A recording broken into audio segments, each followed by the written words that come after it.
This is the end of hour one of the Jesse Lee Peterson Show. Was one cop railroaded on the Breonna Taylor raid? Maybe so. This is the end of hour one. Like I said, stay tuned for hour two, 6:55 a.m. here in Los Angeles. I have a little bit of updates on the Breonna Taylor mess, or background anyway. CNN reports that a grand jury indicted former Louisville police officer Brett Hankison, 44-year-old detective who was fired in June from the department, which his attorney called that firing a cowardly political act. And I might agree, I don't know. Louisville Metro Police interim chief Robert Schroeder at the time accused him of firing 10 shots indiscriminately or blindly into the apartment. Schroeder wrote a letter to Hankison laying out the case, saying, "I find your conduct a shock to the conscience. I am alarmed and stunned. You used deadly force in this fashion." Phony, huh? They charged Hankison with 3 counts of so-called wanton endangerment in the first-degree connection with the fatal shooting of Breonna Taylor this past March. Hankison's shots came from outside a sliding glass door and through a bedroom window, according to a statement from the Attorney General's office, Kentucky Attorney General. Some of the bullets went through Taylor's apartment and into the one next door where 3 people were inside, including a pregnant woman and a child. The 3 counts are for each of those people in the apartment, and each charge states that under the circumstances manifesting extreme indifference to human life, Hankison wantonly shot a gun.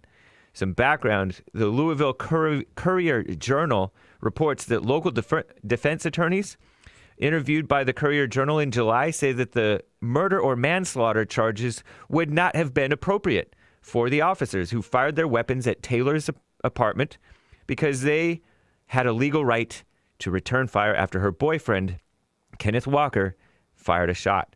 Most of the officers, who include the 3 former prosecutors, said that, most of the lawyers, I should say, said that Hankison should be charged with wanton endangerment, though. Mattingly, who is the sergeant who got shot in the leg, he recorded in a recorded police interview later made public, recounted that Hankison was a little bit worked up. He had gotten into an argument with a belligerent man upstairs. What a surprise, right? Belligerent man up there? Mattingly said that, and the sergeant recalled that Hankison extended his gun, saying, "Get back in your apartment. Get back in your apartment."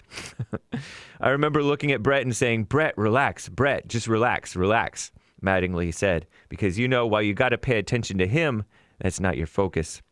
Sam Aguiar and Lonita Baker, attorneys who represent Breonna Taylor's so-called family in their civil suit against the officers, have argued that Hankison's reckless, willful, and unjustified deadly force led to at least one of the fatal shots. But there's no evidence of that. They were just making up false assertions. Anyway, back to the present. So Attorney General Daniel Cameron, he's the black guy who spoke at the Republican National Convention recently, held a press conference with the announcements yesterday, Wednesday.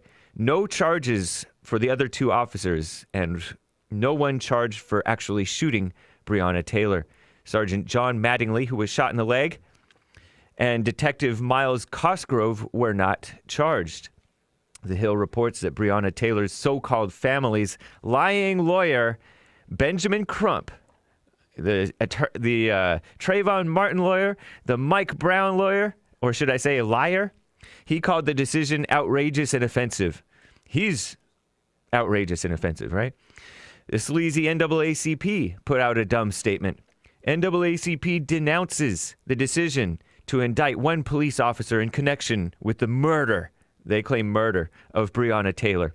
That's the National Association Against Colored People. The evil ACLU, Anti-American Civil Liberties Union, called it a miscarriage of justice, according to the far-left female-run outlet, The Skim. Independent journalist Miles Gutschwager told about 2 cops shot. At least one guy was arrested for those shootings. I'm James Hake. Now on to Jesse Lee Peterson, Hour 2.